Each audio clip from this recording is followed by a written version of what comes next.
اللهم صل على سيدنا محمد وعلى آل سيدنا محمد كما صليت على إبراهيم وعلى آل إبراهيم في العالمين إنك حميد مجيد. أعوذ بالله من الشيطان الرجيم. بسم الله الرحمن الرحيم. سورة أنزلناها وفرضناها وأنزلنا فيها آيات بينات لعلكم تذكرون. الزانية والزاني فاجلدوا كل واحد منهما 100 جلدة ولا تأخذكم بهما رأفة في دين الله إن كنتم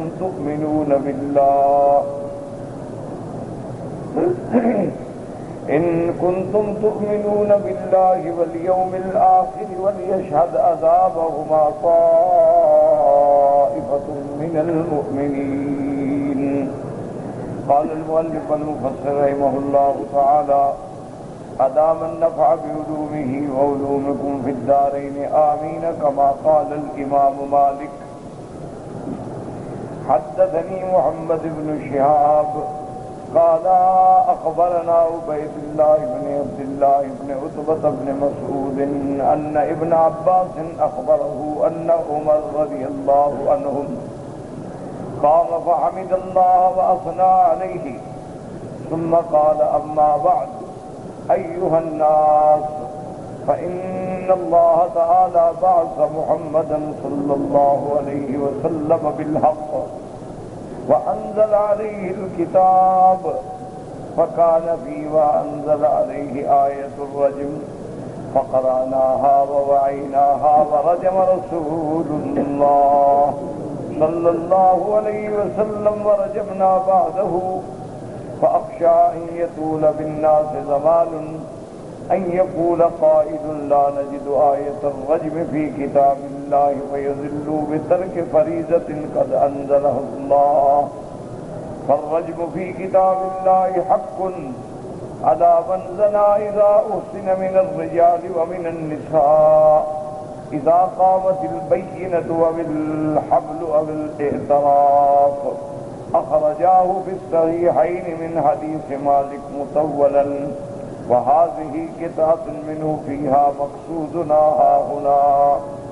اب مفسر رحمۃ اللہ علیہ قرآن مقدس کی ان آیات مبارکہ کی تفسیر بیان فرما رہے ہیں جس میں اللہ نے زنا کی حد مقرر فرمائی.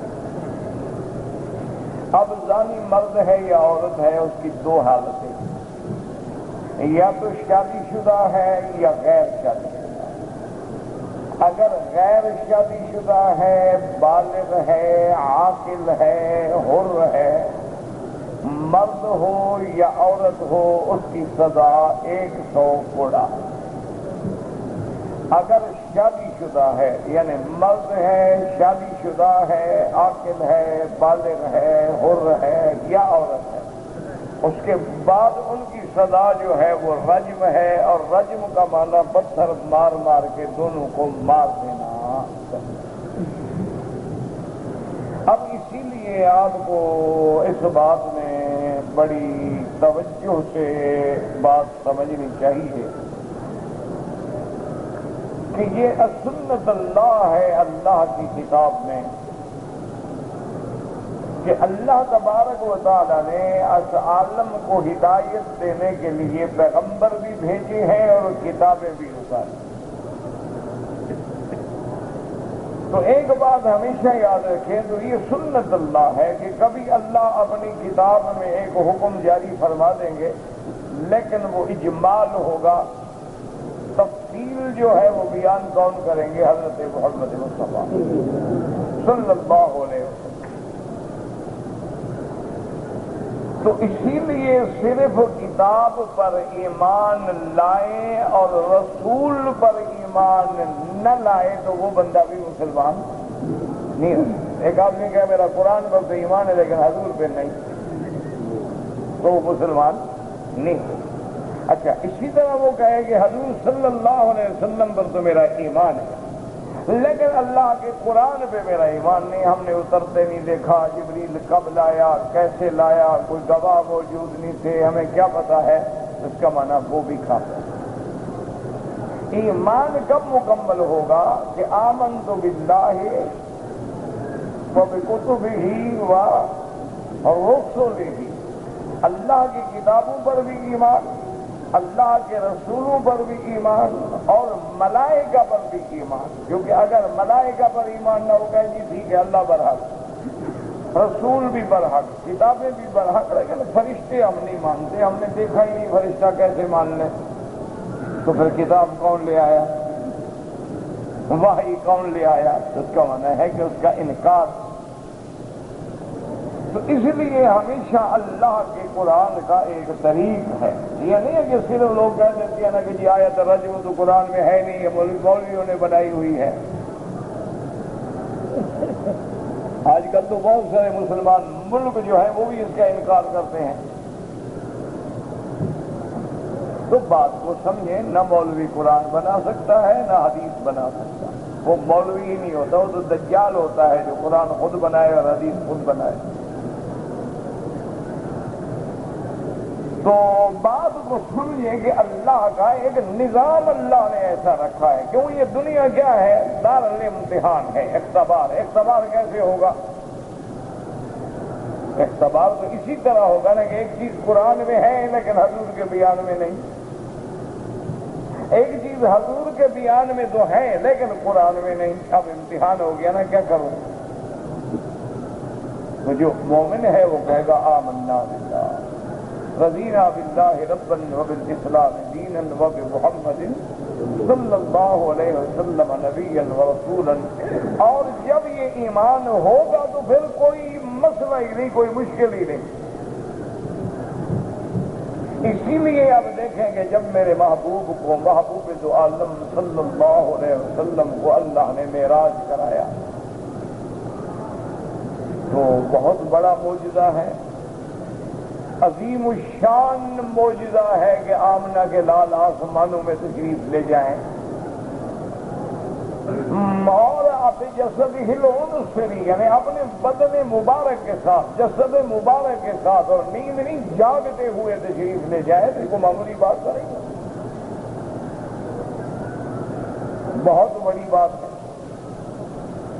آسمانوں پہ جانا، انبیاء سے ملنا، آسمانوں کے دروازوں کا کھلنا، سدرۃ المنتہا پہ جانا، سدرۃ المنتہا کو دیکھنا، پھر اس کے بعد مزید اللہ نے آپ کو بلندی عطا فرمائی، پر جنت کی سیر فرمانا، یہ معمولی سی بات نہیں تھی، تو بہت بڑا مسئلہ۔ اسی لیے جب عقل کے ماروں کے سامنے یہ مسئلہ پیش ہوا تو ابو جہل کو موقع مل گیا، شور مچا دیا، اور دیکھو ہم نہیں کہتے تھے نعوذ باللہ کے دیوانے ہیں، ہم تو پہلے کہتے تھے کہ بابا اللہ کے نبی نہیں ہے، نعوذ باللہ دیوانے ہیں۔ تو یہ بننے والی بات ہے نا کہ مسجد الحرام سے مسجد اقصی کا 1 مہینے میں بندہ نہیں پہنچتا، اور آپ رات میں چلے گئے اور واپس بھی آ گئے، یہ کوئی عقل کی بات ہے؟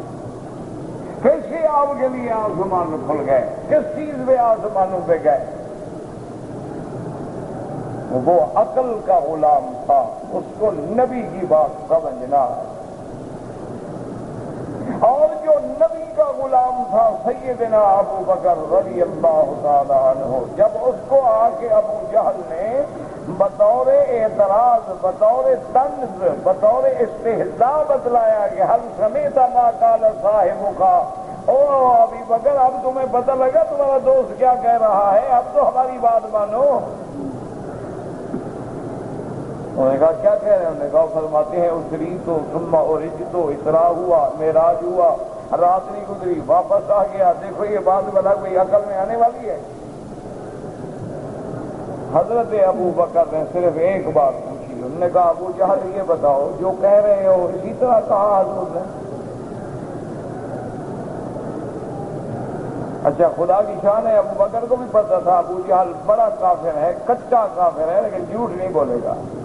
ہمارا تو 10 حاجی پڑھنے والا بھی ایسا جھوٹ بولے جو آگا پیچھا ختم کر دے۔ ابو جہل ہے ملعون، کافر ہے، صرف کافر نہیں کچا کافر، لیکن حضرت ابو بکر کو بھی پتا ہے کہ یہ کچھ ہو جائے جھوٹ نہیں بولے گا، جھوٹ عیب ہے، مرد جھوٹ نہیں بولتا۔ اس نے کہا کہ تم نے سنا ہے میرے بعد نبی نے یہ فرمایا، بھی سن کے آ رہا سادہ کا رسول اللہ، سنا ہے تو پھر میرا نبی سچ کہنا۔ یہ عقل کا غلام تھا، مسئلہ سمجھ نہ سکا، وہ نبی کا غلام تھا، فوراً اللہ نے سینہ کھول دیا۔ ابو جہل ہکا پکا کھڑا ہے، کہتا ہے مانتے ہو؟ اس نے کہا بالکل مانتے۔ اس نے کہا ایک رات میں آسمانوں پہ نے کہا ابو جہل دفع ہو جا، تمہیں کیا پتا ہے، ہم تو جبریل کا آنا جانا مانتے ہیں، نبی چلا گیا تو کون سی بڑی بات ہے۔ جب ہمارا جبریل کے آنے جانے پر بھی ایمان ہے کہ وحی لے کے آتا ہے، آسمانوں پہ جاتا ہے، فرشتے آتے ہیں ہمارے نام اعمال لے کے آسمانوں پہ جاتے ہیں، اگر فرشتے جاتے ہیں ہمارے نبی پاک چلے گئے تو کیا ہو گیا، مسئلہ ہی کوئی نہیں۔ تو یہی آپ کا بھی اور ہمارا امتحان ہے کہ اگر ہمارے اندر ایمان ہے تو جو نبی نے فرمایا ہے گویا وہ اللہ نے فرمایا ہے، اور جو اللہ نے فرمایا ہے اسی کو میرے نبی نے کر کے دکھلایا ہے۔ اسی لیے دیکھیں نا کہ عائشہ صدیقہ بنت صدیق زوجہ حبیب محمد مصطفیٰ المبرات من السبا رضی اللہ تعالی عنہا، کیا ایک لفظ میں سارے مسئلے حل کر دیے ہیں؟ اگر اللہ ہمیں عقل دے دے تو سیدہ عائشہ کا ایک جملہ جو ہے وہ ساری مشکلات کے حل کے لیے کافی ہے۔ ایسا تو نہیں حضور نے فرمایا تھا کہ دین سیکھنا ہو تو عائشہ سے سیکھا کرو، کوئی بات تو دیکھی تھی نا حضور نے کہ عائشہ دین کو کتنا سمجھنے والی ہے۔ جب بی عائشہ سے صحابہ نے پوچھا کہ امہات المؤمنین اخبرینی عن صفت رسول اللہ، سرکار دو عالم کی سیرت کے بارے میں کچھ بیان فرمائیں، فرمایا اما قرأت القرآن، کیا تم لوگوں نے قرآن نہیں پڑھا؟ انہوں نے کہا پڑھا ہے۔ فرمایا خلقہ القرآن، میرے مدنی کا خلق، اخلاق، سیرت سب اللہ کا قرآن۔ ایک جملے میں مسئلہ حل کر دیا ہے کہ جو قرآن میں قال ہے وہی میرے محمد مدنی کے افعال و اعمال و حال ہے۔ میرے مدنی کا ہر عمل جو ہے وہ گویا قرآن میں اللہ کا حکم ہے۔ تو جس کے دماغ میں یہ بات بیٹھ جائے اس کے لیے نہ رجم سمجھنا مشکل ہے، نہ ہاتھ کاٹنے کی سزا سمجھنا مشکل ہے، نہ 5 نمازیں پڑھنا مشکل ہے، اور جو عقل کے اسیر ہو جائیں، عقل کے غلام ہو جائیں، ان کو یہ مسئلے سمجھ نہیں آتے ہیں۔ کبھی جہاد اٹک جاتا ہے ان کو، کبھی رجم اٹک جاتی ہے ان کو، کبھی عورتوں کا پردہ اٹک جاتا ہے ان کو، کبھی جناب اسلام کے احکام میں نکاح اٹک جاتا ہے، کبھی طلاق اٹک جاتی ہے، کبھی عدت اٹک جاتی ہے، سمجھ نہیں آتا، عقل کے مارے ہوئے ہیں۔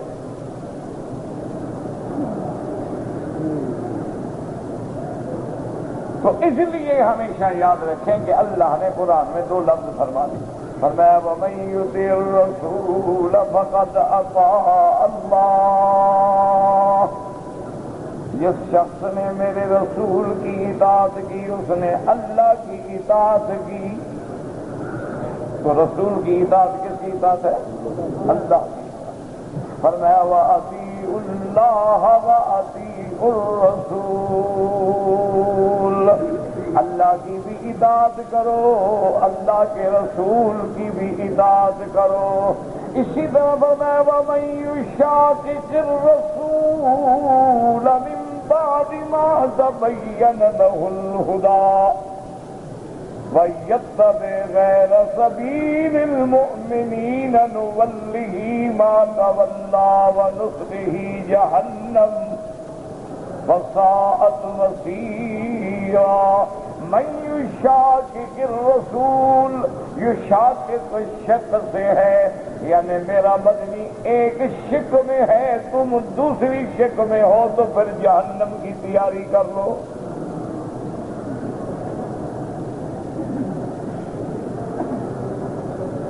میرا اللہ ہم تیرے نبی کی کیا کیا بات مانے، فرمایا ما آتاکم الرسول فخذوہ وما نہاکم عنہ فانتہوا۔ میرا اللہ نے حکم دے دیا جو میرا مدنی تم کو دے وہ پکڑ لو، جس سے روکے رک جاؤ۔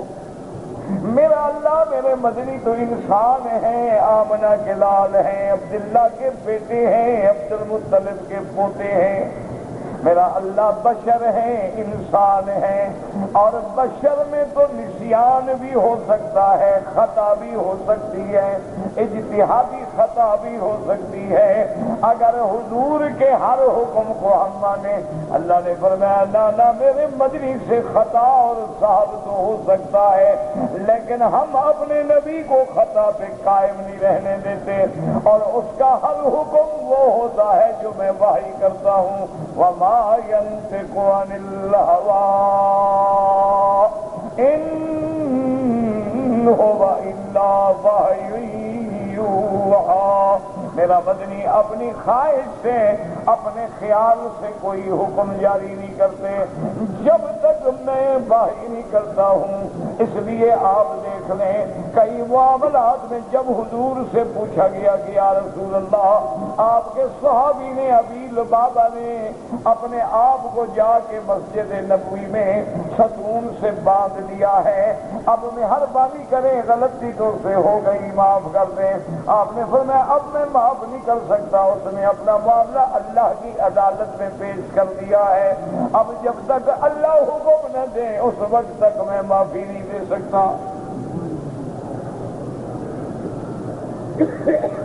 اس لیے ہمیشہ یاد رکھیں کہ آج کل ایک بہت بڑا عالم میں فتنہ پھیلایا جا رہا ہے، قرآن کے خلاف زہر اگلا جا رہا ہے، اور یہ آج کی بات نہیں ہے۔ اگر آپ اس کی تاریخ کھولیں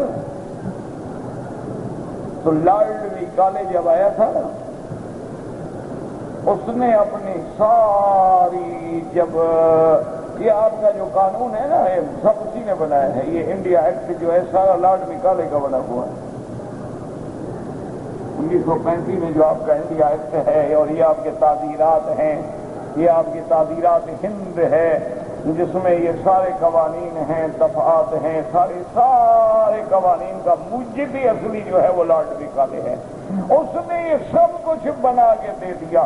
اس نے آخری جو اپنے آقاؤں کو رپورٹ دی نا، اس میں 2 باتیں لکھی ہیں کہ یہ باتیں ہوائی قلعے نہیں ہے، ریکارڈ ہے، رپورٹ ہے، موجود ہے، چھپی ہوئی، کیونکہ انگریزوں کا قانون ہے کہ کسی خفیہ دستاویز پر 25 سال یا 30 سال گزر جائیں تو پھر اس کو اوپن کر دیا جاتا ہے، وہ کھول دیتے ہیں، اب کوئی پڑھے ہوگا، ٹھیک ہے 25 سال ہو گئے، اب اس کے کردار یا مر گئے یا وقت ختم ہو گیا، اب اس کے اوپن کرنے میں کوئی حرج نہیں ہوتا۔ تو یہ آج کی بات نہیں ہے۔ تو لارڈ میکالے نے جس نے یہ قانون بنائے اور ایکٹ بنائے، دفعات بنائے، تعزیرات بنائے، اور یہ سارا قانون اس وقت جو آپ کے عدالتوں میں، کورٹس میں چل رہا ہے، یہ سب اس کی مہربانی ہے۔ خود اندازہ کر سکتے ہیں وہ کتنا پڑھا لکھا آدمی تھا۔ اس نے 2 باتیں بتلائیں اپنے آقاؤں کو جنہوں نے اس کو بھیجا تھا، اس نے کہا 2 باتوں کا خیال کرو۔ ایک تو اس نے کہا کہ ہر حال میں انگریزی زبان جو ہے نا اس کو ان ملکوں میں جاری کر دو، انگریزی زبان کا احیاء کر دو، غلبہ کر دو، جو انگریزی پڑھے وہی پڑھا لکھا آدمی ہے، نوکری ملے انگریزی والے کو، عہدہ ملے انگریزی والے کو، جج بنے وہی بنے گا، افسر بنے وہی بنے گا، بیوروکریسی میں آئے وہی آئے گا۔ انہوں نے کہا انگریزی کو ایسا رائج کر دو کہ جو انگریزی نہیں جانتا وہ قرآن کا بڑا مفسر کیوں نہ ہو جائے۔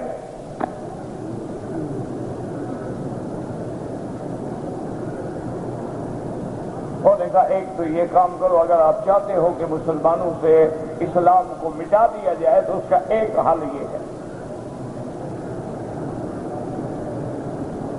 کہ جب انگریزی زبان کو اس طرح آپ غلبہ دے دیں گے نا تو آہستہ آہستہ آہستہ اسلام جو ہے ان کے اندر سے نکلتا چلا جائے گا۔ لہذا پہلا ایک کام تو یہ کریں کہ انگریزی کو ہر زبان پہ غالب کر دیں، عرب ہے، عجم ہے، فارس ہے، ہندی ہے، گرمکھی ہے، سنسکرت ہے، پنجابی ہے، پھر یہ انگریزی غالب کر دیں۔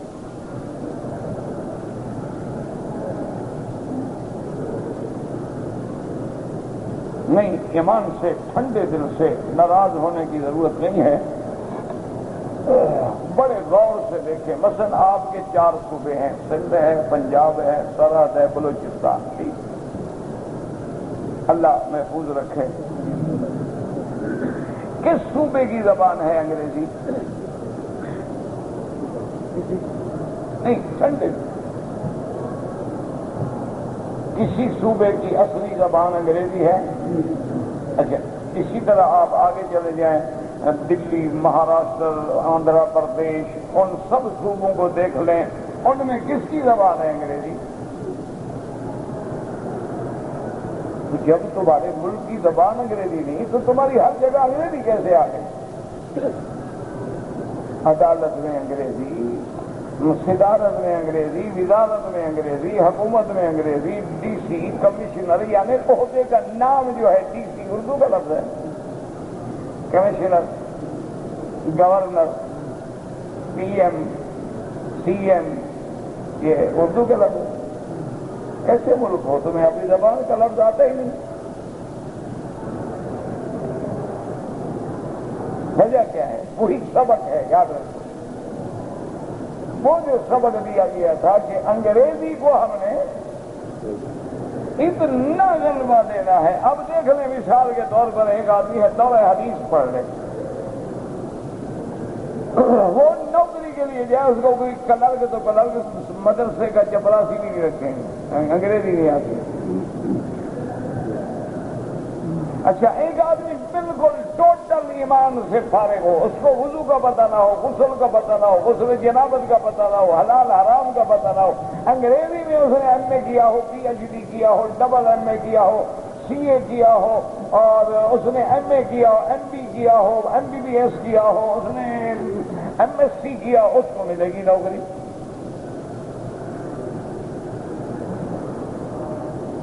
اس کا نتیجہ کیا نکلا کہ بھی جب روٹی ملتی ہے انگریزی پڑھنے سے تو کون جائے مولوی کے پاس؟ دیکھو نا، ٹھنڈے سے۔ اسی لیے آپ دیکھ لیں کہ جتنا ہمارے ملک کی کریم ہوگی وہ کالجوں میں ہوگی اور یونیورسٹیوں میں ہوگی، جو اس سے ایلیٹ کلاس ہے وہ تو ہوگی ہی مشنری سکولوں میں اور کافروں کے مدرسوں میں، تاکہ اور جو بہت ہمارے بڑے لوگ ہیں نا، جب بچہ پیدا ہو تو آیا انگریز لے آتے ہیں تاکہ بچہ جب بولنا سیکھے تو اسی وقت اپنے باپ دادے کی زبان سیکھ لے انگریزی۔ اور دریائے دین سے دھلی ہوئی، اس لیے ہمارے افسر جو ہے نا جی، باہر کے ملکوں میں جائیں، کوئی دنیا کے ملک کا آدمی جو ہے کبھی بھی آپ جائیں، جرمن انگریزی جانتا ہے نہیں بولے گا، اپنی زبان میں تقریر کرے گا۔ کوئی دنیا، ایک ہم ہیں، جب جائیں گے انگریزی بول کے ہم سمجھائیں گے ہم بڑے پڑھے لکھے۔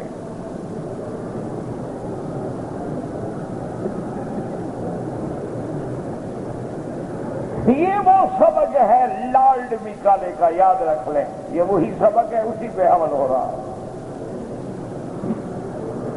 اچھا، جو لوگ ان کے پودے تھے، قادیانی تھا اور فتنے تھے، انہوں نے اسی قسم کے کالج کھولے، اسی قسم کے لڑکوں کو اپنی تعلیم دی، ان کے لوگ عہدوں پہ آ گئے۔ ہمارا کون ہے؟ ہمارے آدمی نے تو پڑھا ہوا ہے بخاری شریف، مسلم شریف، ابن کثیر، جلالین، ابن جریر، یہ تو ان کے نزدیک بے وقوفی والی بات ہے کہ 1400 سال بعد اب قرآن پڑھتے رہو۔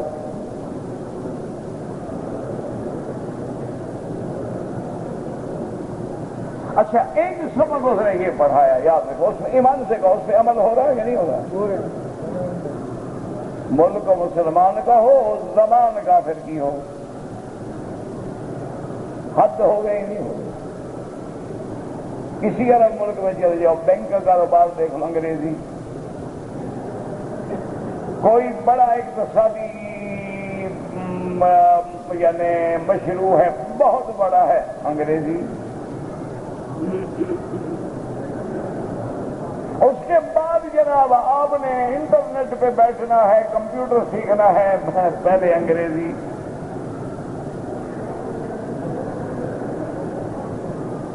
بخاری شریف پڑھ کے کمپیوٹر چلا لو گے، اس لیے وہ کہتے ہیں نا ملا جاہل ہوتے ہیں۔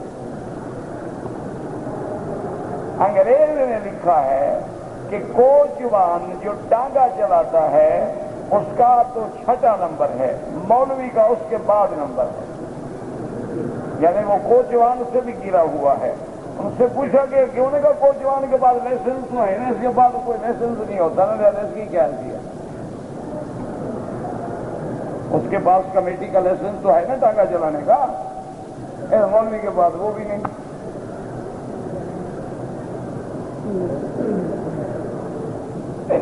لاکھ پڑھتے رہو، پڑھنے سے کچھ بھی نہیں ہوتا، جو مر گئے وہ زندہ نہیں ہوتے، جو زندہ نہیں مرتے، تمہیں یہی پڑھاتے رہو بس لوگ۔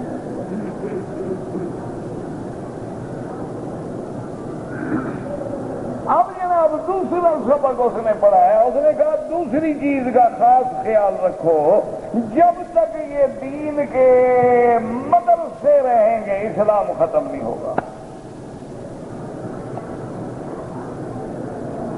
انہوں نے کہا چونکہ یہ ایسی نرسری ہے کہ پودے لگتے رہتے ہیں، ہر سال 2، 4، 5، 10، 20، 25، کہیں سے قاری نکل گئے، کہیں سے عالم نکل گئے، کہیں سے خطیب نکل گئے، کہیں سے مولوی نکل گئے، کہیں سے مبلغ نکل گئے۔ تو اگر 1000 مدرسہ اور ہر مدرسہ 5 آدمی بھی چلو سال میں پیدا کرے تو 5000 کی نرسری تو پیدا ہو رہی ہے، تو بوٹے پیدا ہو رہے ہیں، تو بات ختم کیسے ہو؟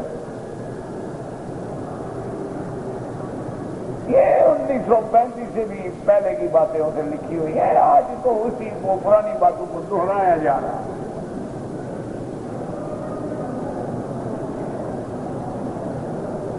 اور اس نے کہا کہ جناب اچھا ابھی فرض محال، چلو یار کچھ مولوی ایسے بھی تو ہوتے ہیں نا جو ہمارے موافق ہو جانے کا، جو تمہارے موافق ہو جائے اس کو شمس العلماء کا ٹائٹل دے دو۔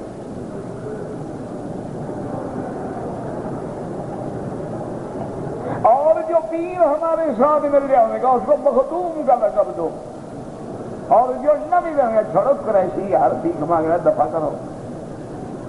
حالانکہ پتہ نہیں کہ اصل قوم تو قریش ہے، اللہ کے بندے سید تو کوئی قوم ہی نہیں، اصل قوم قریش ہے، سید قوم نہیں ہوتی، سید تو لقب ہے، سردار۔ میرے محبوب جو ہیں آپ قریشی ہاشمی ہیں، حضور صلی اللہ علیہ وسلم قریش ہے، قریش کا ایک وطن جو ہے وہ بنو ہاشم ہے، بنو ہاشم کے گھر میں حضور صلی اللہ علیہ وسلم پیدا ہوئے ہیں، تو اصل نسب جو ہے حضور کا وہ تو قریشی ہاشمی ہے، محمد ابن عبداللہ ابن عبد المطلب ابن ہاشم ابن عبد مناف ابن قصی ابن کلاب ابن مرہ، یہ سارا لے جائیں گے تو حضور کی سید قوم نہیں ہوتی، سید تو لقب ہے۔ جیسے حضور نے فرمایا انا سید ولد آدم، اللہ نے اولاد آدم کا مجھے سردار بنایا ہے کہ آدم کی جتنی اولاد ہے، جتنی مخلوق ہے، سب کے سردار محمد مصطفیٰ۔ اسی طرح حضور نے بعض صحابہ کو فرما دیا سیدہ کہول اہل الجنہ، اور بعض اہل بیت کے بارے میں فرما دیا سیدہ شباب اہل الجنہ، اور بعض بی بی کے بارے میں فرما دیا سیدۃ النساء فاطمۃ فی الجنہ۔ اس طرح کے لقب جو ہیں یہ لقب سرداری کی ہے۔ حضور نے اپنے بیٹے کے بارے میں فرمایا ان ابنی ھذا لسید لعل اللہ ان یصلح بہ بین فئتین عظیمتین۔ حضور نے فرمایا میرا بیٹا حضرت حسن یعنی حضور کا نواسا نواسا بھی بیٹا ہوتا ہے۔ فرمایا ان ابنی ھذا لسید، یہ میرا نواسا بھی سردار ہے، اس کے ذریعے اللہ تو بڑی جماعتوں میں صلح کا ذریعہ پیدا فرما دیں گے۔ تو یاد رکھو سید لقب ہوتا ہے، سید قوم نہیں ہوتی۔ اب چونکہ جن لوگوں کا نسب حضرت حسین سے مل جاتا ہے وہ اس نسبت کی وجہ سے سید کہلاتے ہیں کہ یہ حسینی سید ہے، یہ حسنی سید ہے، یہ علوی سید ہے، یہ فاطمی سید ہے، کیونکہ نسبت مل رہی ہے، ورنہ قوم سید نہیں ہوتی۔ قوم قریش ہے، قوم بنو ہاشم ہے، قوم بنو حذیل ہے، قوم بنو کلاب ہے، قوم بنو مرہ ہے، قوم بنو کعب ہے، یعنی سب سے بڑا قبیلہ قریش ہے۔ پھر قریش کی آگے جو ہے شاخیں ہیں، جیسے آپ کے ملک میں دیکھیں کہ بڑی قوم جو ہے، بڑا قبیلہ جو ہے مثلا بلوچ ہیں، پھر آگے ان کی شاخیں ہوتی ہیں کہ یہ قرائی ہیں، یہ رند ہیں، یہ جتوئی ہیں، یہ جمالی ہیں، یہ مداری ہیں، یہ لشاری ہیں، یہ لغاری ہیں، یہ فلان ہیں، یہ فلان ہیں، یہ فلان ہیں۔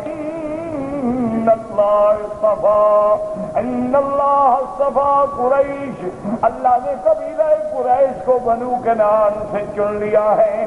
ثم اصطفیٰ من قریش بنی ہاشم، پھر اللہ نے قریش میں سے بنی ہاشم کو چن لیا ہے۔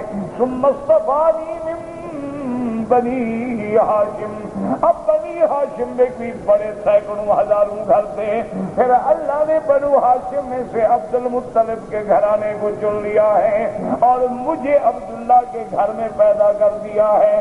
تو اس لیے ہمیشہ یاد رکھیں کہ اصل قوم جو ہے وہ قریش ہے۔ یہ جتنے تمہارے پاس لقب ملیں گے، کوئی سر کہلاتا ہے، کوئی مخدوم کہلاتا ہے، کوئی لارڈ کہلاتا ہے، کوئی لینڈ لارڈ کہلاتا ہے، یہ سب اسی بدبخت کے دیے ہوئے لقب ہیں جن کا نہ قرآن سے تعلق نہ اسلام سے تعلق۔ باقی تمہاری مرضی ہے، مانو یا نہ مانو، یہ نہ کہنا کہ ہمیں کسی نے بتایا نہیں تھا۔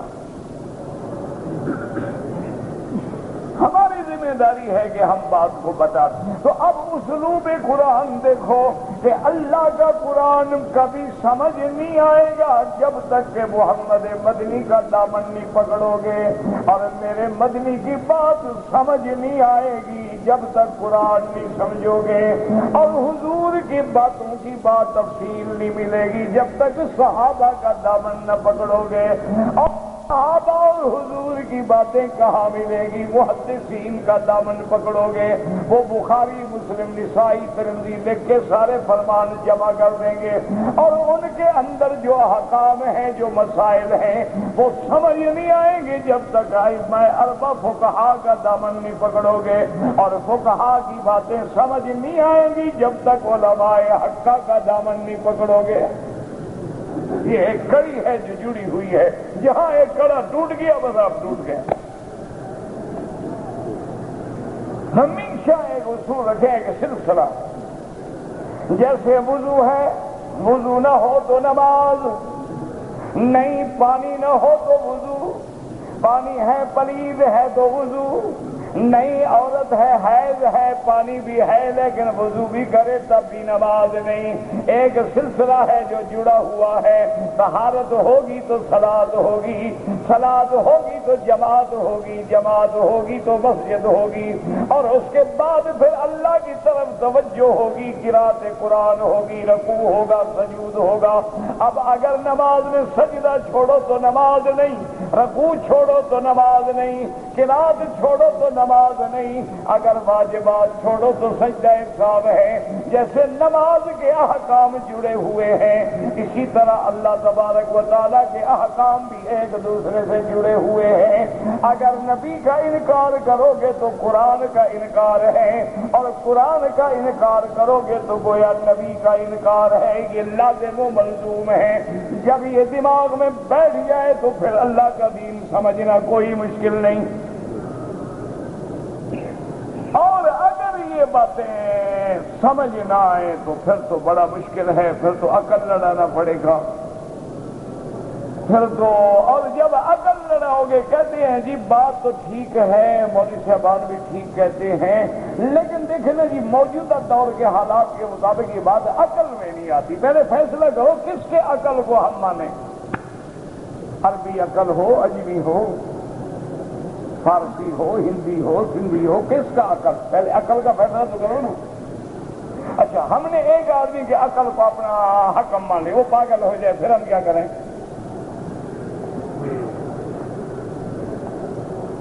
اگر عقل ہی سب کچھ ہے تو کس کا عقل؟ انگریزی عقل ہو، فارسی عقل ہو، اجمی ہو، عربی ہو، ہندی ہو، سندھی ہو، بلوچی ہو، کس کا عقل؟ اچھا پھر کوئی ایک عقل ہو یا 200 400 500 عقل اکٹھا کریں؟ کوئی فیصلہ تو کرو نا عقل۔ تو اگر ہمیں اللہ راضی ہو جائے تو عقل کے بنانے والے کو کیوں نہ مان لیں؟ خالق عقل جو ہے، خالق کل جو ہے، خالق کائنات جو ہے، خالق ملکوتات السماوات والارض جو ہے، اس کو مان لیں، سارے عقل اسی کے تابع، ساری باتیں اسی کے تابع، مسئلہ حل ہو جائے گا، کوئی مشکل نہیں رہے گی۔ تو اس لیے ہمیشہ یاد رکھیں کہ جیسے آج کل ایک نیا رجحان ہے نا، بعض ہمارے نوجوان ہیں، اللہ ان کو بھی ہدایت دے، اللہ ہمیں بھی ہدایت دے، کوئی ذرا سی بھی بات کریں گے نا تو کہیں گے جی حدیث ہے آپ کے پاس؟ وہ بھائی یہ حضرت ابو بکر ہو، جو حضرت ابو بکر تو صحابی ہیں جی، نبی کی بات کرو نا، ماشاءاللہ، یعنی ابو بکر بھی چھٹی، اب باقی بچ گئے نبی۔ ایک اور بھائی آ گیا، اس نے کہا بھائی، ہم نے کہا بابا یہ حضور نے کہا بابا ٹھیک ہے حضور پر ہمارا ایمان ہے، لیکن قرآن اترا ہے، اللہ نے قرآن اتارا ہے، حدیث نہیں اتاری، قرآن کی بات کرو۔ اب کیا کریں گی؟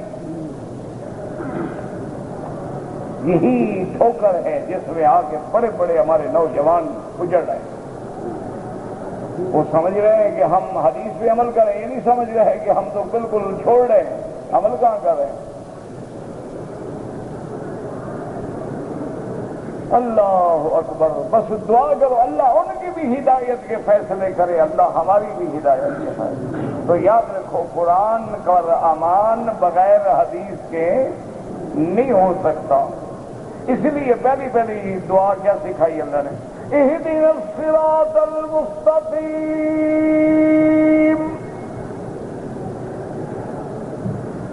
صراط الذین انعمت علیہم غیر المغضوب علیہم ولا الضالین۔ اللہ ہمیں سیدھی راہ دکھا۔ اچھا بس کافی تھی سیدھی راہ، لیکن آگے قرآن کیا کہتے ہیں؟ صراط الذین، اللہ ان لوگوں کا راستہ جن پہ تو نے انعام کیا ہے، صراط الذین انعمت علیہم، جب ہم نے دعا مانگ لی کہ صراط المستقیم، اللہ ہمیں سیدھی راہ سجا، سیدھی راہ دکھلا، سیدھی راہ کی ہدایت فرما، سیدھی رستے پہ چلا۔ کافی ہو گیا، بس صراط مستقیم مل گئی تو بات تو پوری ہو گئی نا۔ لیکن اللہ نے فرمایا نا صراط الذین انعمت، ان لوگوں کا رستہ، ان لوگوں کی سڑک جن پہ تو نے انعام کیا ہے میرا اللہ، ان پہ جن پہ انعام کیا وہ کون لوگ ہیں؟ قرآن نے دوسری جگہ وضاحت کر دی، اولئک مع الذین انعم اللہ علیہم من النبیین والصدیقین والشہداء والصالحین وحسن اولئک رفیقا، یعنی وہ لوگ جن پہ تیرا انعام ہے ان میں سب سے اعلیٰ درجہ نبی، نبی کے بعد صدیق، شہداء، صالحین، انہی کی سنگت اچھی ہے، باقی تو سب کی سنگت نقصان دہ ہے۔ وَحَسُنَ أُولَٰئِكَ رَفِیقًا۔ اس لیے اب جو لوگ صرف کتاب اللہ کو پکڑ بیٹھے لیکن رجال اللہ کو چھوڑ دیا، وہ بھی راستے سے بھٹک گئے، اور بعض لوگوں نے رجال اللہ کے بندوں کا دامن تو پکڑ لیا لیکن کتاب اللہ کو چھوڑ بیٹھے، وہ بھی راستے سے بھٹک گئے۔ اور کامیاب کون ہوئے؟ جنہوں نے کتاب اللہ کو بھی پکڑا، رجال اللہ کو بھی پکڑا ہے کہ کتاب اللہ سمجھنی ہے تو نبی کے دروازے پہ، صدیق کے دروازے پہ آئیں گے، اور کسی کی صداقت، شہادت، صالحیت، ولایت کو پرکھنا ہے تو قرآن کی روشنی میں پرکھیں گے، تب جا کے پٹڑی پہ چلیں گے۔ بعض لوگوں نے کہا جی بس پیر ٹھیک ہے، پیر پکڑ لیا، ہمارا پیر بڑا مضبوط ہے، ماشاءاللہ بڑا ٹھیک ٹھاک تکڑا موٹا آدمی ہے، اچھا خاصا برداشت کر لے گا، ہمیں چھڑا لے گا جہنم سے، وہ خود مار کھائے گا۔ مضبوط پیر پکڑا ہے نا انہوں نے، حالانکہ یہ غلط ہے۔ اور بعد نے کہا جب اللہ کا قرآن موجود ہے تو کیا پیر، کیا مولوی، کیا صوفی، کیا اولیاء، کیا عالم، کیا فقہا، دونوں پٹک گئے۔ حالانکہ پیر کو، ولی کو قرآن کی روشنی میں ہم نے دیکھنا تھا، اور قرآن کو سمجھنے کے لیے ان کے دروازے پہ جا کے قرآن کو سمجھنا تھا کہ ولی وہ ہوتا ہے جس کے ہاتھ میں اللہ کا قرآن ہو اور دوسرے ہاتھ میں محمد مدنی کا بیان ہو، وہ اللہ کا ولی۔ تو اس لیے ہمیشہ یاد رکھیں سیدنا عمر کا یہ خطبہ جو ہے یہ آپ ضرور سے لکھنے والا ہے کہ سیدنا عمر آئے، منبر پہ کھڑے ہوئے، حمد اللہ وثنا علیہ، اللہ کا حمد و ثنا بیان کیا، اور اس کے بعد فرمایا ایھا الناس، لوگو ان اللہ بعث محمدا بالحق، اللہ نے محمد مدنی کو دین حق دے کے بھیجا، وانزل علیہ الکتاب، اور اللہ نے میرے نبی پہ اپنی کتاب قرآن بھی اتارا، اور اس قرآن پاک میں آیت رجم بھی موجود تھی، اور جس کے الفاظ بھی یہ تھے الشیخ والشیخۃ اذا زنیا فارجموہما البتۃ نکالا من اللہ۔ حضرت عمر نے فرمایا اس آیت کو ہم نے پڑھا ہے، فقرأناہا ووعیناہا، ہم نے اس آیت کو پڑھا ہے، رجم والی آیت کو ہم نے یاد بھی کیا ہے۔ فرجم رسول اللہ صلی اللہ علیہ وسلم، اس اللہ کے حکم کے مطابق محمد مصطفیٰ نے رجم کا حکم بھی دیا ہے۔ فرجمنا بعدہ، اور حضور کے بعد خلافت ابی بکر و عمر میں بھی رجم کا حکم ہوا ہے۔ فرمایا فاخشى ان يطول بالناس زمان، مجھے ڈر ہے کہ جب لوگ زمانہ دور ہوتا چلا جائے گا، وقت زیادہ گزر جائے گا، لوگ حضور کے زمانے سے دور ہو جائیں گے، ان یقول قائل، کے کوئی بندہ اٹھے گا وہ کہے گا لا نجد آیت الرجم فی کتاب اللہ، اللہ کے قرآن میں چونکہ رجم کی آیت نہیں ہے اس لیے ہم نہیں مانتے۔ فرمایا فیضلوا بترک فریضۃ قد انزلها اللہ، وہ اسی میں گمراہ ہو کے مر جائے گا، اللہ کے احکام کا انکار کر بیٹھے گا۔ فرمایا یاد رکھو فالرجم فی کتاب اللہ حق، اللہ کی طرف سے رجم کی سزا جو ہے وہ حق ہے۔ الا من زنا اذا احسن من الرجال ومن النساء، مرد ہو یا عورت ہو، شادی شدہ ہو تو رجم ہوگا، لیکن کب ہوگا؟ اذا قامت البینۃ، جب گواہ مل جائیں، یا عورت ہے تو حمل واضح ہو جائے، یا مرد اور عورت ہے گواہ نہیں، حمل نہیں، لیکن اپنی زبان سے اقرار کر لے گناہ کا، زنا کا، تو رجم ہوگی۔ اخرجہ فی الصحیحین، اور یہ خطبہ اور یہ فرمان حضرت عمر کا امام بخاری اور امام مسلم رحمت اللہ علیہ نے بڑی مفصل اور مطول حدیث میں نقل فرمایا ہے۔ اس لیے مفسر فرماتے ہیں ہم نے ایک ٹکڑا نقل کیا ہے کہ ہمیں یہی ضرورت تھی۔ یاد رکھو کہ نماز کا حکم قرآن میں ہے، لیکن نماز کی تفصیل کہ 4 رکعت نماز عشاء ہے، مغرب کی 3 رکعتیں ہیں، فجر کی 2 رکعتیں ہیں، عشاء کے بعد 2 سنتیں ہیں، پھر وتر ہیں، یہ ساری تفصیل جو ہے قرآن میں نہیں ہے، بلکہ یہ بیان محمد مصطفیٰ صلی اللہ علیہ وسلم میں ہے۔ اللہ اللہ نے قرآن میں حکم دیا ہے روزہ رکھو، کب روزہ رکھیں؟ فرمایا کہ صبح صادق سے لے کر کب تک میرا اللہ؟ فرمایا جب سورج ڈوبے تو روزہ اس کے بعد مکمل ہو گیا۔ لیکن اب روزے کے اندر کیا چیزیں حرام ہیں؟ روزے کے اندر کھانا حرام ہے، پینا حرام ہے، بیوی سے جماع کرنا حرام ہے۔ کن کن چیزوں سے روزہ ٹوٹ جاتا ہے، کن چیزوں سے روزہ نہیں ٹوٹتا ہے؟ اگر میں نے سر پہ تیل ڈالا ہے تو روزہ نہیں ٹوٹتا ہے، اگر میں نے انجیکشن لگایا ہے تو روزہ نہیں ٹوٹتا ہے۔ اسی طرح سے اگر میں نے ناک میں پانی دیا وضو کرنے کے لیے تو روزہ نہیں ٹوٹتا ہے۔ تو نواقض وضو ساری تفصیل جو ہے وہ کون سمجھائیں گے؟ حضرت محمد الرسول اللہ صلی اللہ علیہ وآلہ آلہ۔ اللہ نے قرآن میں حکم دیا زکوٰۃ دو، آتوا الزکوٰۃ، آتوا الزکوٰۃ، آتوا الزکوٰۃ۔ اللہ نے فرمایا اللہ کے راستے میں خرچ کرو۔ میرے مومن بندے وہ ہیں لن تنالوا البر حتى تنفقوا مما تحبون۔ فرمایا میرے مومن بندے وہ ہیں الذين ينفقون بالليل والنهار سرا وعلانية، جو دن ہو رات ہو میرے راستے میں خرچ کرتے ہیں۔ ومما رزقناهم ينفقون، جو ہم نے ان کو رزق دیا ہے اللہ کے راستے میں خرچ کرتے ہیں۔ اور کہیں فرمایا ويطعمون الطعام على حبه مسكينا ويتيما واسيرا انما نطعمكم لوجه الله لا نريد منكم جزاء ولا شكورا، کہ وہ مسکینوں کو، یتیموں کو، قیدیوں کو بھی کھانا کھلاتے ہیں۔ اور کہیں فرمایا انما الصدقات للفقراء والمساکین، صدقات کے حقدار کون ہیں؟ غریب ہیں، مسکین ہیں، عاملین ہیں، مؤلفۃ القلوب ہیں اور مسافر ہیں، اور اسی طرح جن کی گردنیں پھنسی ہوئی ہیں ان کی گردنوں کو چھڑانا ہے۔ اور یہ بھی بتلا دیا کہ سونا اور چاندی جو ہے کنز ہے، الذین یکنزون الذهب والفضة ولا ينفقونها في سبيل الله وبشرهم بعذاب علیم۔ لیکن سونے کا نصاب کیا ہے؟ چاندی کا نصاب کیا ہے؟ سال گزرنے کا مسئلہ کیا ہے؟ اگر 40 بکریاں ہیں تو کتنی زکوٰۃ ہے؟ اگر 100 اونٹ ہے تو کتنی زکوٰۃ ہے؟ اگر 200 بھیڑیں ہیں تو کتنی زکوٰۃ ہے؟ اگر 200 دمبا ہے تو کتنی زکوٰۃ ہے؟ یہ ساری تفصیل کون بتلائیں گے؟ حضرت محمد الرسول اللہ۔ اس لیے یاد رکھ لیں اگر حضور پہ ایمان نہیں ہوگا تو پھر بھی آدمی مسلمان نہیں ہو سکتا ہے۔ اور اگر نبی کو مانے اور کہ قرآن اب پرانا ہو گیا ہے، مولوی بھی پرانی باتیں کرتے ہیں، اب نئی بات لاؤ، اس لیے یہودیوں نے ایک نیا قرآن بنایا ہے، وہ چھپ بھی کیا آ بھی ہے۔ تو اس لیے ہمیشہ یاد رکھیں کہ یہ اللہ کا امتحان ہے کہ بعض آیات جو ہیں منسوخ ہیں لیکن حکم باقی ہے، منسوخ التلاوت ہے باقی الحکم ہے۔ اور بعض آیتیں ایسی ہیں کہ وہ ہم تلاوت تو کرتے ہیں لیکن حکم منسوخ ہو گیا ہے۔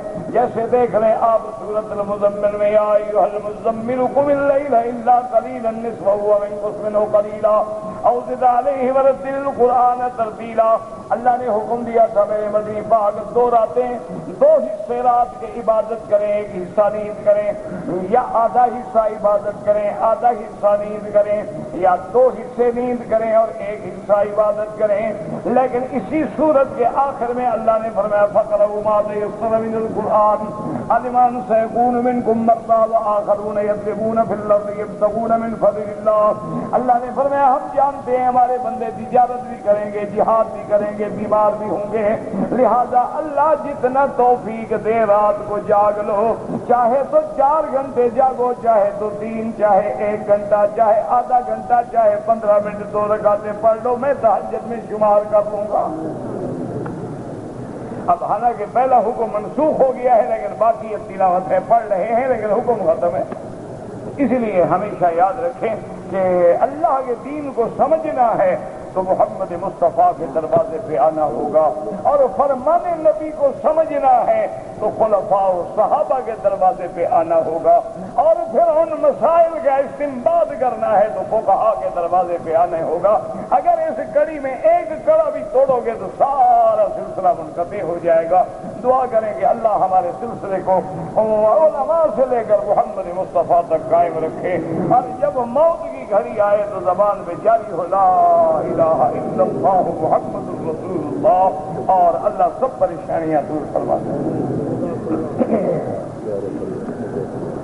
میری والدہ بیمار ہیں، اللہ ہر بیمار کو شفا عطا فرمائے۔ اللہم اشفنا واشف مرضانا ومرضى من اوصانا واستوصانا ومرضى المسلمین۔ کہتے ہیں جی کہ حضور پاک نے جس جگہ براق باندھا تھا وہ کون سی جگہ ہے؟ حضور نے تو براق باندھا ہی نہیں۔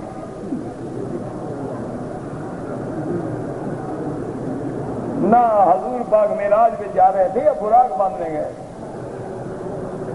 براق تو جبریل نے باندھا تھا، اس کی ڈیوٹی تھی، وہ غلام تھا، وہ خادم تھا، نبی پاک کیوں باندھے؟ اور وہ جناب بیت المقدس میں ہے، آپ وہاں جائیں تو انشاءاللہ نشان بھی مل جائے گا، یعنی کعبے کے بعد اس کو اس نشان کی زیادہ ضرورت۔ اب کیا کرو؟ اللہ ہدایت ہے۔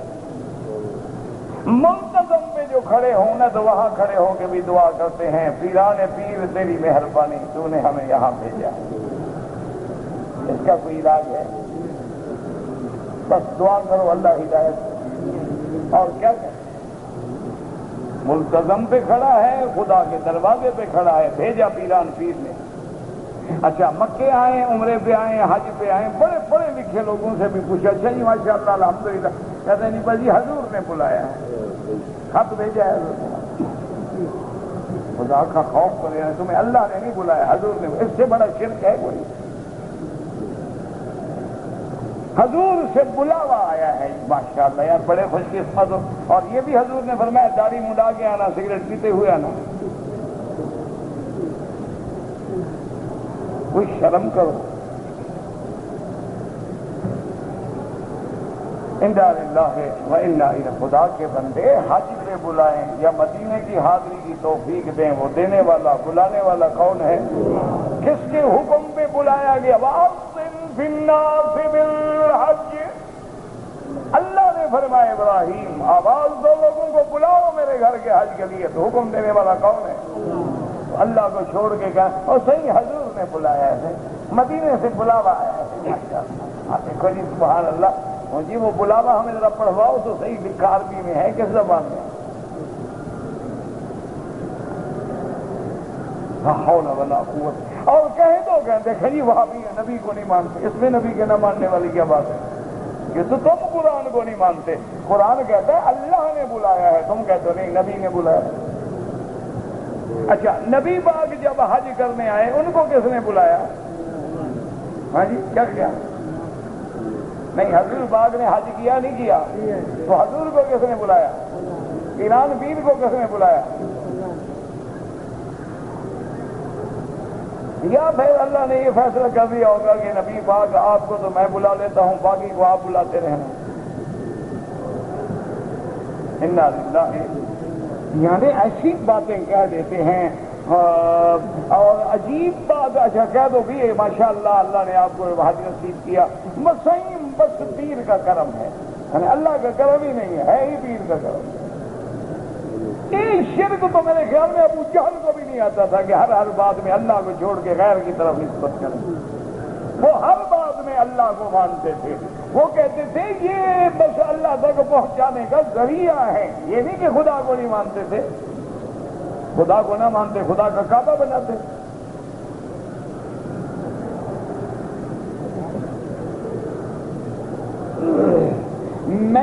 میں اور میرے پتہ نہیں بیٹے نے عمرہ کیا، ہم نے تیسرا حصہ بالوں کا کٹوایا پہلی بار۔ بہرحال اگر آپ نے تیسرا حصہ کٹوایا ہے آپ پہ جرم کوئی نہیں، لیکن جو بعض ہمارے پٹھان بھائی کرتے ہیں نا، عمرہ کرنا ہو نا تو وہ سر کو تقسیم کر دیتے ہیں ماشاءاللہ اچھی طرح، ایک حصہ پہلے عمرے میں، دوسرا دوسرے عمرے میں، تیسرا تیسرے عمرے میں، چوتھا چوتھے عمرے میں، ایک سر سے 4 عمرے کا رگڑا ہو گیا، اس طرح بھی ہو گیا۔ تو یہ منع ہے، حضور نے فرمایا شکل نہ بگاڑا کرو، اس طرح پھروانا ہے، سارے سر پہ اس طرح پھرواؤ، پھر عمرہ کرنا ہے بال ہوں نہ ہوں اس طرح پھرواؤ۔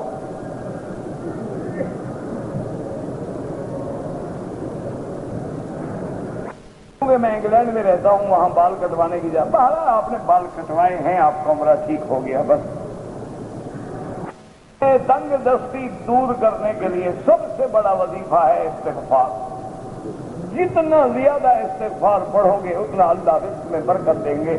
اللہ کا قرآن کا خود حکم ہے فَقُلْتُ اسْتَغْفِرُوا رَبَّكُمْ إِنَّهُ كَانَ غَفَّارًا يُرْسِلِ السَّمَاءَ عَلَيْكُمْ مِدْرَارًا وَيُمْدِدْكُمْ بِأَمْوَالٍ وَبَنِينَ۔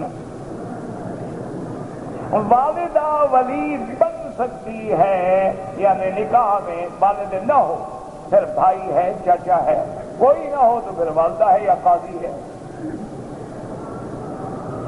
وطر میں دعائے قنوت جو ہے وہ فرض نہیں ہے، واجب ہے۔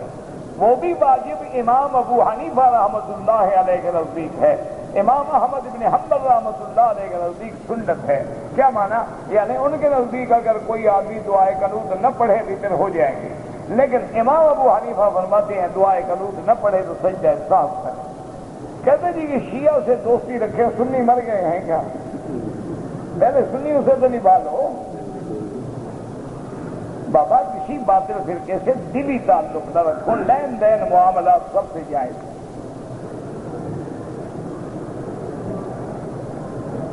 گاؤں میں بیوہ ہے، یتیم ہے، رزق کی تنگی، ابھی میں نے بتایا ہے نا استغفار پڑھو، ان کو بھی کہو استغفار پڑھیں۔ مدینہ منورہ میں روضہ مبارک پر جو صلاۃ و سلام پڑھتے ہیں حضور سنتے ہیں، بالکل سنتے ہیں۔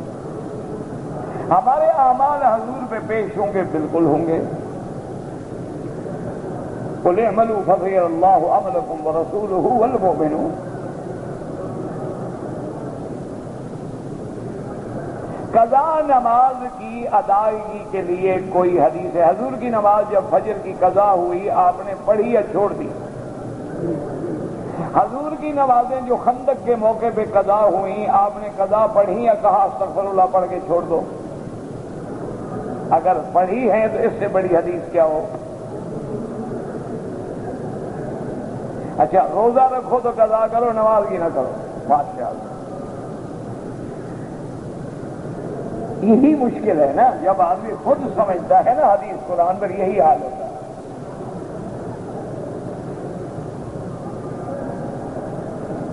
زندگی میں فدیہ کس بات کا فدیہ ہے؟ نمازیں قضا کرو، توبہ کرو، استغفار کرو۔ وہ تو تب ہوتا ہے کہ اگر کوئی آدمی کومے میں تھا، بے ہوش تھا، نمازیں نہیں پڑھ سکا تو اس کا فدیہ دیا جائے۔ حافظ قرآن کے جسم کو کیڑے نہیں کھاتے، یہ کہیں نہیں لکھا ہوا۔ کئی حافظ قرآن گل گئے، کئی ثابت پڑے۔ اللہ کا نظام ہے، عالم غیب ہے، اس کے اندر بحث نہ کیا کرو۔ اللہ چاہے تو سلامت رکھے، نہ چاہے تو نہ رکھے۔ حرم میں اعتکاف بیٹھنے کے لیے کس سے اجازت لیں؟ اللہ سے، اور کس سے؟ کسی سے نہیں، نیت کر کے بیٹھ جاؤ۔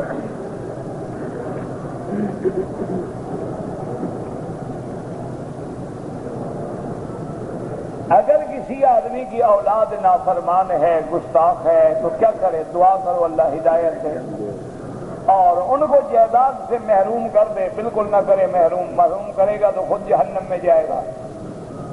اور فرما بردار ہیں، نالائق ہیں، تمہاری اولاد تو ہیں، جائیداد تو ان کو ملے گی۔ اگر زکوٰۃ کی رقم ایک دفعہ بے وگان کو کٹھی دے دیں، کٹھی دے دو، وظیفہ بنا دو، تقسیم کر کے دو، یہ تمہاری آسانی جیسے ہو۔ کہتے جی کہ عورت اگر بچے روکنے کے لیے گولیاں کھائے، کوئی وجہ ہو، بیماری ہے، کمزور ہے، 1 سال 2 سال کے لیے وقفہ کرنا چاہتی ہے، وہ جائز ہے۔ مستقل طور پہ اب بچوں کا روکنا جو ہے وہ حرام ہے۔ دعا جب مانگیں تو اللہ سے سیدھی مانگیں۔ اگر حرم شریف میں کوئی ہمارے جوتے لے جائے تو تم دوسروں کے لے جاؤ، ماشاءاللہ، بالکل حرام ہے۔ اپنے جوتے تھیلی میں ڈالو، نشانی لگاؤ، محفوظ رکھو، کوئی نہیں لے جائے گا۔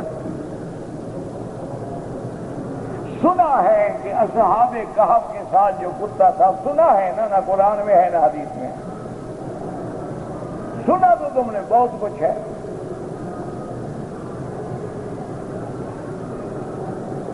وہ ایک دفعہ لطیفہ ہوا نا، ایک آدمی گاڑی میں بیٹھا ہوا تھا تو کوئی شیعہ نواب تھا لکھنؤ کا، تو بڑا تمتراک، تو کسی نے اس نے پوچھا کہ حضرت آپ کا اس میں گرامی ہے؟ اس نے کہا کہ مجھے قلب علی کہتے ہیں۔ تو اس نے کہا حضرت یہ قلب علی مانا علی کا کتا؟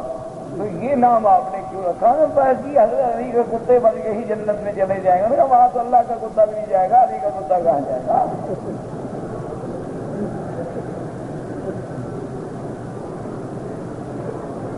یہ لطیفے ہوتے ہیں، اللہ عالم سچے بھی ہیں یا جھوٹ ہیں، اور لوگ بھی مشہور کر دیتے ہیں، خدا بہتر جانتا ہے حقیقت کیا ہے۔ دل میں ایمان جگہ بنا چکا ہے، برادری کے در سے اعلان نہیں کرتا، اللہ اس کو ہدایت دے اور اعلان کرنے کی توفیق دے۔ جب تک اعلان نہ کرے اس وقت تک کچھ نہیں بنتا۔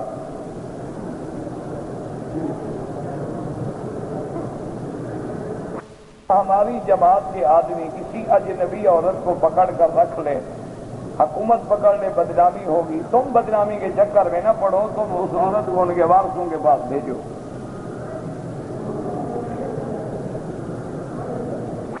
فرقے ہیں، ان کے خلاف بات کرنا جو ہے فرقہ واریت ہے، بالکل فرقہ واریت نہیں۔ حضور نے بھی کہا قل یا ایھا الکافرون لا اعبد ما تعبدون، تو فرقہ واریت ہے۔ حضور نے فرمایا اہل کتاب کو کہ تعالوا ندعو ابناءنا، آؤ مباہلہ کریں، تو یہ فرقہ واریت تھی۔ حق کی دعوت دینی ہوگی، باقی کسی کو لڑنا، مارنا، قتل کرنا یہ منع ہے۔